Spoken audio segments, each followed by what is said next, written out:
मैं क्या सोच रही हूँ, हमें एक बार और जाना चाहिए पैरेलल वर्ल्ड। चले भाई। एक खरोच ना जी, एक खरोच ना दे ना इसके। चलो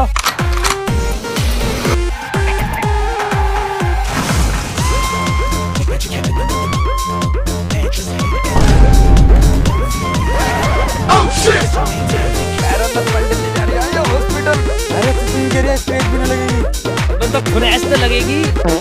अब देख तू, अब देख तू।